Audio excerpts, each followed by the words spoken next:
تو اس طرح کرنا جنت کے دروازے کے سامنے کھڑے ہو جانا ڈنڈا لے کے کہ میں نے نہیں جانے دینا. شرم آنی چاہیے ہمیں. اللہ فرماتے ہیں جنت اتنی چوڑی ہے جتنے زمین و آسمان، اس کی چوڑائی زمین اور آسمان کے برابر ہے. تو ہم تو اپنے علاوہ کسی کو جانے نہیں دینا چاہتے جنت میں. اور بس کریں، جنت خدا کا فضل ہے. اور اللہ فرماتے ہیں میرا فضل میں جسے چاہتا ہوں عطا کرتا ہوں. یہ سنن ترمذی کی حدیث، اور اس کے راوی حضرت عبداللہ ابن عمر رضی اللہ تعالیٰ عنہ. نبی پاک علیہ السلام نے فرمایا جو مسلمان جمعے کے دن یا جمعے کی رات کو فوت ہو اس کو اللہ تعالیٰ قبر کی آزمائش سے محفوظ رکھتا ہے. جو جمعے کی رات فوت ہو جائے یا جمعے والے، یعنی جمعے رات اور جمعے کی درمیانی رات چلا جائے یا جمعے والے، تو اللہ اسے عذاب قبر سے. تو میرے عزیز، جو بندہ شہید ہو اس سے عذاب قبر نہیں ہوتا. جو آدمی جمعے کے دن یا جمعے کی رات چلا جائے اسے بھی عذاب قبر نہیں ہوتا. اور میرے رسول کریم صلی اللہ تعالی علیہ وسلم نے فرمایا جو بندہ ایک دن اور ایک رات، یہ حدیث صحیح مسلم میں، سنن ترمذی میں، مصنف عبد الرزاق میں موجود ہے، ایک دن اور ایک رات اللہ کی رضا کے لیے اسلامی سرحد پہ پہرا دے. میں اور آپ سوئے ہوئے ہیں، لیکن وہ لوگ جو فوجی بارڈروں پہ کھڑے ہیں، دیکھو مدینے والے محبوب کس کس پہ کرم فرماتے ہیں. ساری عمر نہیں، 24-25 سال کی سروس نہیں، فرمایا ایک دن اور ایک رات اللہ کی رضا کے لیے جو اسلامی سرحد پر پہرا دے، مسلمانوں کو کافروں سے بچائے، رب اسے عذاب قبر نہیں دے گا، اسے اللہ تعالیٰ اپنے فضل سے معاف فرما دے گا. ایک رات اور ایک. آپ کیا سمجھتے ہیں کہ ان فوجیوں کی کوئی چھوٹی شان ہے؟ ان کا کوئی چھوٹا مرتبہ ہے؟ ایک دن اور ایک رات اگر یہ پہرا دیں تو اللہ انہیں اتنا انعام عطا کرتا ہے. اسی طرح سن لو، یہ ذرا غور سے سننا، ابن ماجہ کی حدیث، اور اس کے علاوہ مسند ابو یعلا میں موجود حدیث کے راوی حضرت ابو ہریرہ رضی اللہ تعالی عنہ، حضور صلی اللہ تعالی علیہ وسلم نے فرمایا جو شخص بیماری سے فوت ہوا، قربان جاؤں میرے محبوب نے بیماری کا نام ہی نہیں لیا، فرمایا کوئی بھی بیماری ہو، فرمایا جو آدمی بیماری سے فوت ہوا اللہ اسے شہادت کی موت عطا فرمائے گا، اور وہ عذاب قبر سے اور قبر کے امتحان سے بھی محفوظ رہے گا. اور حضور فرماتے ہیں اس کو صبح اور شام جنت کے باغوں میں سے رزق دیا جائے گا. جو کسی بھی بیماری سے مرا، یہ لوگ بیماری سے مر رہے ہیں تو لوگوں نے اچھوت سمجھ رہے ہیں. اچھوت، یہ اچھوت نہیں ہے، اس لیے کہ لوارث نہیں، یہ خدا رسول کے ماننے والے ہیں. تم انہیں اچھوت کہہ رہے ہو اور مدینے والے رسول انہیں شہید فرما رہے ہیں. حضور نے فرمایا جو بیماری سے مرے شہید ہے، وہ قبر کے عذاب سے محفوظ رہے گا اور جنت کے باغوں میں سے اللہ رزق دے گا. لوگ کہتے ہیں دیکھو جی بڑا تانگ ہو کے دنیا سے گیا ہے، تو اس بندے کو بھی عذاب قبر نہیں ہوتا. اسی طرح جو بندہ سورہ ملک پڑھتا ہے، سنن ترمذی میں حضرت ابن عباس سے روایت ہے کہ حضور صلی اللہ علیہ وسلم کے ایک صحابی نے ایک جگہ خیمہ لگایا تو وہاں سورہ ملک پڑھنے کی آواز آتی تھی، کوئی بندہ پڑھنے والا نظر نہیں آتا تھا. جب حضور کی بارگاہ میں عرض کیا تو فرمایا وہاں قبر تھی اور قبر کے اندر بیٹھ کے میرا صحابی سورہ ملک کی تلاوت کر رہا تھا. اگر ہمیں خسرہ نمبر یاد ہو جاتا ہے نا اپنی جگہ کا، اور ہمیں پتہ ہوتا ہے کہ میرے والا حصہ کتنے کروڑ کا ہے، اگر ساری کہانیاں ہمیں یاد ہوتی ہیں تو سورہ ملک بھی ہمیں یاد ہو سکتی ہے. موبائل پہ اس کو ریکارڈ کر لیں، پھر اس کو سنیں کبھی بھی سورہ ملک میں. اور ہمارے سلسلہ عالیہ میں تو سورہ ملک وظیفہ ہے. ہمارے الوظیفۃ الکریمہ میں اعلیٰ حضرت نے لکھا ہے کہ رات کو سورہ ملک اور سورہ یاسین کے بغیر سونا نہیں. سورہ ملک اتنی شاندار صورت ہے کہ نبی پاک صلی اللہ علیہ وسلم نے فرمایا یہ قیامت کے دن اللہ کی بارگاہ میں ناز سے جھگڑا کرے گی اور کہے گی اے اللہ یہاں تو میرے پڑھنے والے کو جنت عطا فرما یا مجھے قرآن پاک سے علیحدہ کر دے. تو رب کریم پھر اپنے فضل سے پڑھنے والے کو جنت عطا کرے گی. میری اپیل ہے ہر اس شخص سے جو کسی بھی مشکل کا شکار ہے، کسی بھی آزمائش کا شکار ہے، کسی بھی ذہنی پریشانی کا شکار، وہ کسی بھی قسم کے دباؤ کا شکار ہے، کسی الجھن کا شکار ہے، کسی تکلیف میں ہے، کسی درد میں ہے، فقر میں ہے، آزمائش میں ہے، قرض میں ہے، بیماری میں ہے، پریشانی میں ہے، وہ اپنے رب کی بارگاہ میں استغفار پڑھے. استغفر اللہ ربی من کل ذنب واتوب الیہ کثرت کرے، نہیں تو استغفر اللہ استغفر اللہ استغفر اللہ کثرت سے پڑھے. کسی بھی صورت میں اپنے مالک کے حضور استغفار کرتا رہے، کرم ہوتا رہے گا، رحمت ہوتی رہے گی، بخشش ملتی رہے گی، اللہ درگزر فرمائے گی. حضرت امام حسن سے آ کے وظیفہ پوچھا اس شخص نے کہا حضور اولاد کوئی نہیں تو وظیفہ بتایا، تو آپ نے فرمایا استغفار پڑھا کر، کیا کر؟ اس نے کہا ٹھیک ہے۔ تو حضور پھر میں دوبارہ کعبہ ہوں، تو امام حسن کہنے لگے بے اولاد ہے نا تو، استغفار کا وظیفہ بتایا نہ؟ کہا ہاں۔ فرمانے لگے اب اس وقت آنا جب اللہ تجھے 10 بیٹے عطا کرے گا۔ کتنے؟ 2 4 نہیں، 10 ہی کہہ دیے۔ تو حضرت امیر معاویہ رضی اللہ تعالیٰ دیکھا، کہنے لگے حسن اتنا بڑا دعویٰ؟ آپ فرمانے لگے میں نے کہہ دیا نا تو اللہ فضل کرے گا۔ ہاں ہاں اللہ خیر کرے گا، خیر ہو جائے گی۔ وہ شخص کئی سالوں کے بعد آیا، کئی سالوں کے بعد، تو حضرت امیر معاویہ کو بھی ساتھ لایا، کہنے لگا حضور اللہ کے فضل سے اللہ نے 10 بیٹے عطا فرمائے، پورے 10 ہی اللہ نے دیے۔ تو حضرت امیر معاویہ کہنے لگے جناب بات تو آپ کی سچی ہو گئی، پر مجھے بھی بتائیے وظیفہ کہاں سے لیا؟ فرمانے لگے قرآن پاک سے، سورہ نوح کی 10 11 12 آیت پڑھو۔ اللہ فرماتے ہیں تم استغفار پڑھو، میں تمہاری بیٹوں سے بھی مدد کروں گا، مالوں سے بھی مدد کروں گا۔ تو میں نے استغفار بتائی تھی اور قرآن میرے اللہ کا ہے، رب کا وعدہ جھوٹا ہو سکتا؟ فرمایا 10 بیٹے ملنے تھے، میں نے کہہ جو دیا تھا۔ وہ میرے بھائیوں یاد رکھیں، استغفار اللہ کی رحمت نازل کرتا ہے۔ ایک ہوتا ہے خوف، ایک ہوتی ہے خشیت۔ خوف والے لوگ توبہ کرتے ہیں، خشیت والے استغفار کرتے ہیں۔ ایک ہوتا ہے خوف، ایک ہوتی ہے خشیت والے استغفار کرتے ہیں۔ نبی کریم علیہ السلام نے فرمایا میں دن میں 100 مرتبہ استغفار کرتا ہوں، دن میں۔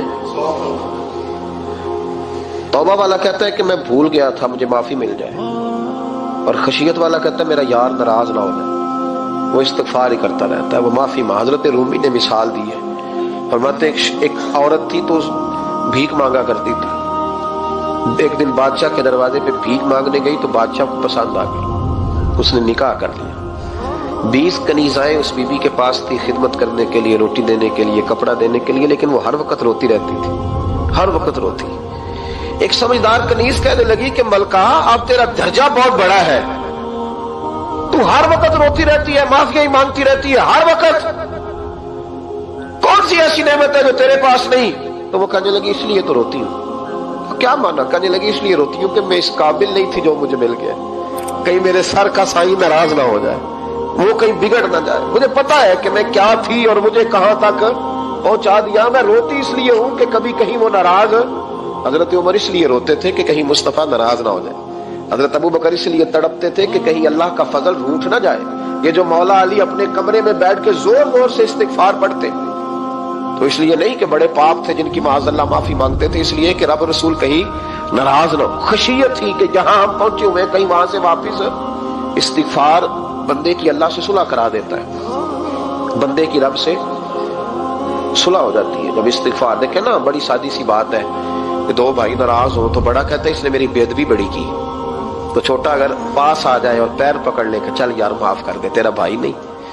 پتہ کیا ہوتا ہے؟ صرف معافی نہیں ملتی، ہاں صرف معافی نہیں، چھوٹے نے بے ادبی کر دی، بڑے کو تکلیف ہوئی، بات جب آگے بڑھی نا تو بڑے نے شکوہ کیا، جب لوگوں نے چھوٹے کو سمجھایا تو چھوٹا جب معافی مانگتا ہے، ادھر دیکھو میری طرف، جب چھوٹا معافی مانگتا ہے نا اٹھ کے جاتا ہے اور بڑے کے پیر پکڑتا ہے تو میرا معاف نہیں کرتا، بڑا رو بھی پڑتا ہے، بڑا رو بھی پڑتا ہے، اور وہ کہتا ہے کہ وہ میں اور تو اماں کے پاس اکٹھے بیٹھتے، ایک باپ کی موٹر سائیکل پہ اکٹھے بیٹھتے، تو تیرا اور میرا رشتہ یار تو نے یہ کیوں؟ وہ جو آنسو نکلتے ہیں نا وہ درد ہوتا ہے، وہ کیف ہوتا ہے، وہ سوز ہوتا ہے، وہ لذت ہوتی ہے، وہ پیار ہوتا ہے۔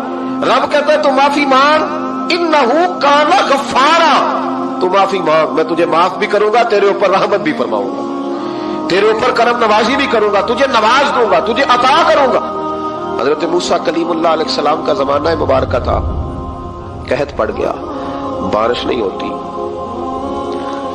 ہم لوگ نا اب تو خیر ہمارے پاکستان میں تو ٹیبل ٹاک ہوتی ہے، ٹاک شو ہوتے ہیں، ہمارے ہاں تو پتہ کیا جاتا ہے کہ بارش ہو کیوں نہیں رہی، اور اس پہ یہ ہوتا ہے کہ دھواں بڑا چڑھ گیا ہے، حالات بڑے خراب ہیں، فلاں ایسے ہو گیا قحط کا۔ ہم تو اسباب تلاش کرتے رہتے ہیں نا جی، فوق بہت زیادہ ہے، فلاں چیز ایسے ہے، فلاں چیز ایسے، ہم تو یہ تلاش کرتے رہتے ہیں۔ وہ لوگ یوں نہیں کرتے تھے، وہ سیدھے جا کے مسلوں پہ بیٹھتے تھے، اس لیے کہ وہ کہتے تھے جب رب چاہتا ہے تو پھر کوئی چیز کسی چیز کو روک سکتی، وہ سیدھے مسلے پہ بیٹھتے۔ اعلیٰ حضرت فاضل بریلوی رحمۃ اللہ علیہ کے پاس ایک مولانا محمد حسین آئے، وہ فلکیات کے بڑے ماہر تھے، تو اعلیٰ حضرت نے فرمایا ذرا ستاروں کا حساب لگا کے دکھاؤ بارش کب ہوگی؟ کہنے لگا پورا مہینہ تو نہیں ہوگی۔ تو اعلیٰ حضرت رحمۃ اللہ علیہ فرمانے لگے کہو کہ میرا علم کہتا ہے مہینہ نہیں ہوگی، اللہ چاہے تو ابھی ہو سکتی ہے۔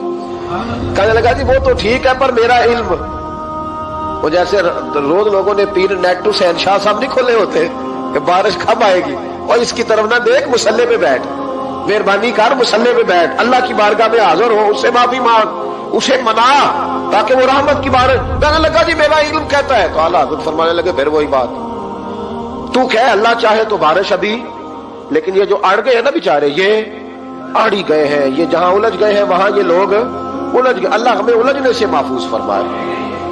تو اعلیٰ حضرت اٹھے تو فرمایا ٹائم کیا ہوا ہے گھڑی پہ؟ کہنے لگا جی 12۔ تو اعلیٰ حضرت نے گھڑی گھمائی، اب کیا بج گیا؟ کہنے لگا 4 بج گئے۔ فرمانے لگے بج گئے نا 4؟ کہنے لگا جی آپ نے گھڑی گھما جو دی ہے۔ فرمانے لگے اللہ بھی جب چاہے تو ستارے گھما دیتا ہے، اللہ بھی ستارے گھما دیتا ہے بارش۔ کہنے لگا جی وہ تو ٹھیک ہے پر مہینہ نہیں ہو سکتی، اڑا ہوا بندہ اس کا کوئی علاج ہے جو اڑ جو جائے، اس کے لیے قرآن کہتا ہے وَإِذَا خَاطَبَهُمُ الْجَاهِلُونَ قَالُوا سَلَامًا، اسے سلوٹ کرو دور سے، اسے کو تو جان اور تیرا۔ کہنے لگا جی ہو نہیں سکتی پورا مہینہ۔ فرمانے لگے یار تو جا اپنا کام کر۔ وہ شخص کہتا ہے میں نے دروازہ کھولا اعلیٰ حضرت کا، کمرے سے باہر نکلا تو تیز بارش ہو رہی، واپس آیا تو میں نے کہا احمد رضا یہ عقیدہ کہاں سے لیا ہے؟ فرمایا دروازہ مصطفیٰ سے لیا ہے صلی اللہ علیہ وسلم۔ تو یاد رکھیں کہ اللہ کو منانا چاہیے، استغفار کرنا چاہیے۔ پھر غور کر لیں اس بات پر کہ وہ کتنا عظمت اور رفت والا شخص ہے جس کی اللہ کی نظر میں عزت ہے، جو اللہ کے ہاں قابل اکرام ہے، مالک کے ہاں۔ عزت، تعظیم اور توقیر یہ مسلمان کا خوبصورت عمل ہے، ان سے ایک اچھا اور خوبصورت معاشرہ جنم لیتا ہے۔ لیکن اگر بڑوں کو تکلیف دی جائے، بزرگوں کی بے ادبی کی جائے، معاشرے میں بگاڑ بھی پیدا ہوتا ہے اور بدصورتی بھی پیدا ہوتی ہے، بدصورتی پیدا ہوتی ہے، بدبو پھیلتی ہے، اس سے معاشرے کا حسن مان پڑتا ہے۔ بڑوں کو تکلیف نہ دیں، آزمائش میں مبتلا نہ کریں۔ جس کو اللہ تبارک و تعالی نے ہم سے بڑا کیا ہے، علم میں کیا ہو، عمل میں کیا ہو، تقوی میں کیا ہو، یا ویسے ہی دین کے اندر اس کی داڑھی سفید ہو گئی، اس شخص کا اکرام کریں، اس کو عزت دیں، اس کے ساتھ ادب والا معاملہ کریں۔ یہ چیز سنوارتی ہے مسلمانوں کو۔ آج کل بے ادبی عام ہو گئی ہے، معاشرے میں زیادہ پاورفل وہ لوگ ہیں جن کی زبانیں زیادہ لمبی ہیں، جو عزتیں زیادہ اتارتے ہیں، لوگ ان سے زیادہ ڈرتے ہیں۔ اپنے آپ کو ان لوگوں نے بڑا پاورفل سمجھنا شروع کر لیا، بلکہ بدتمیزوں کی ایک اچھی ٹیم تیار کر لی جائے تو انسان بہت بڑا اونچا عہدہ بھی حاصل کر سکتا ہے، معاذ اللہ تعالی۔ یہ رواج اچھا نہیں، یہ انداز درست نہیں ہے، یہ طریقہ کار، یہ خوبصورت لوگوں کا طریقہ نہیں، یہ حسین معاشروں کا یہ انداز نہیں ہے۔ یعنی قومی سطح کے لوگ، قومی سطح کے لوگ جو دنیا کے اندر کسی ملک کی نمائندگی کریں، وہی اگر ایک پریس کانفرنس اور گھنٹے کے بعد دوسری پریس کانفرنس، فلانے نے کیا وار تو دوسرے نے دیا جواب، تو یہ انداز مہذب قوموں کا نہیں ہوتا، اس سے امیج خراب ہوتا ہے۔ یہی انداز اب ہمارے گھروں میں چلتا ہے، کسی کی ایک بات پر جب تک سامنے والا 11 باتیں نہیں کرتا اتنی دیر تک اس کی روح کو، اس کے دل کو تسلی نہیں ہوتی۔ یہ چیزیں عروج پکڑتی جا رہی ہیں، بزرگ تکلیف میں ہیں، بڑے درد میں ہیں۔ میں نے پہلے بھی ایک دفعہ عرض کیا تھا، ایک بزرگ مجھ سے کہنے لگے کہ آپ دعا کریں میرے بیٹوں کو اللہ نرمی عطا کر دے، وہ بولتے نہیں ٹھیک، ان کا لب و لہجہ صحیح نہیں ہے۔ تو میں نے ان سے کہا کہ بزرگوں جہاں تک میں جانتا ہوں کوئی ایسی بات ہے تو نہیں۔ تو وہ کہنے لگے کہ جس طرح آپ سمجھتے ہیں نا، ہمارے رشتہ دار بھی اور اہل علاقہ سارے یہی سمجھتے ہیں، پر میں تکلیف میں ہوں، میری بیوی تکلیف میں۔ میں نے کہا کہ پھر آپ یہ اتنی زیادہ پردہ پوشی کس بات کی؟ تو وہ کہنے لگے کہ ڈرتا ہوں، اگر لوگوں کے سامنے ہم بات کرتے ہیں تو لوگ کہتے ہیں کہ تم نے تربیت نہیں صحیح کی، اگر میں بات کرتا ہوں تو لوگ مجھ پہ شک کرتے ہیں، کہتے ہیں تو نے رزق نہیں صحیح کھلایا، تو میں درد میں رہتا ہوں، کپڑا اٹھاؤں گا تو میرا اپنا بدن برہنہ ہو جائے گا۔ یار وہ کتنی تکلیف میں ہے باپ جو اپنے سگے بیٹے سے بات نہیں کرتا کہ پتہ نہیں کہاں سے بولے گا، کیا جواب دے گا میری بات کا، یعنی ڈرتا ہے، سہما ہوا رہتا ہے۔ ادھر دیکھیں میری طرف کیا کہہ رہا ہوں، یہ نوجوان ذرا غور کریں، ان لفظوں کی تکلیف محسوس کریں کہ اماں کہتی ہے کہ بھئی میں نہیں اس سے بات کرتی، اس لیے کہ وہ بڑے سخت جملے کہتا ہے، مجھ سے نہیں سہے جاتے، کوئی اور بات کرے، یعنی جس کی ماں بھی اس سے بات کرتے ہوئے ڈرے۔ کوئی نہیں سمجھ آئی آپ کو میری بات کی؟ جس کا والد بھی اس سے بات کرتے ہوئے سہم جائے اور وہ بندہ کہے کہ میں نے تو MBA کیا ہوا ہے، میں تو معاشرے میں جانا پہچانا جاتا ہوں، اللہ کا شکر ہے جی اللہ نے بڑی عزت دی ہوئی ہے، وہ یہ لفظ کہے تو اسے شرم آنی چاہیے۔ جس کے استاد بھی اسے کام بتاتے ہوئے ڈرے کہ بدتمیز ہے، نہیں کرے گا کہ نہیں۔ اگلے لفظ اس سے بھی خطرناک ہیں، جس کا مرشد بے جھجک جسے کام ہی نہ بتا سکے اور جس کو کام کہنا ہی چھوڑ دے، جس کے حوالے سے لوگ خاموش ہو جائیں کہ بس مطلب کیا ضرورت ہے، جب اس پہ بات بوجھ بنے گی تو اس شخص کو پھر سوچنا چاہیے نا کہ وہ زندگی کس لیے گزار رہا، اس کا پھر انداز کیا ہے۔ بزرگ جن کی وجہ سے تکلیف میں ہوں، آزمائش میں ہوں، درد میں ہوں، اور یار جو آدمی نیک ہو رب فرماتا ہے اس کا تو میں حیا کرتا ہوں، اللہ کہتا ہے اس کی تو میں قدر کرتا ہوں، میں اس کی۔ دیکھیں نا میرے نبی کریم صلی اللہ علیہ وسلم نے فرمایا جب سفید داڑھی والا شخص قبر میں جاتا ہے، یہ ترمذی کی حدیث ہے، تو رب کریم فرماتا ہے فرشتوں اسے عذاب نہ دینا، مجھے حیا آتی ہے، یہ سفید بال لے کے آ گیا۔ تو جس کی اللہ حیا کرے اس کی میں نہ کروں، اس کی نوجوان نہ کرے، اس کا سیاح، جس کی اللہ حیا کرے اس کی ہم حیا ہی نہ کریں، ہمارا لب و لہجہ خطرناک اور خوفناک حد تک چلا جائے، ہمیں ڈھب اور سلیقہ ہی نہ ہو، ہم کہیں او گرم خون ہے جی ذرا احتیاط سے بات کرنا، کیا مانا ہوا اس بات کا؟ گرم خون اور ہوتا ہے اور بے ادبی والا خون اور ہوتا ہے، ان دونوں میں فرق ہوتا ہے، اس کو سمجھنا چاہیے۔ باپ کے سامنے بھی اب یہ اس کا ابا بھی سوچ کے بات کرے، اس کے ساتھ اماں بھی سوچ کے بات کرے، اس کا استاد بھی سوچ کے بات کرے گا۔ اسلام ادب والا دین ہے، احترام والا دین ہے، یہ آداب سکھاتا ہے، یہ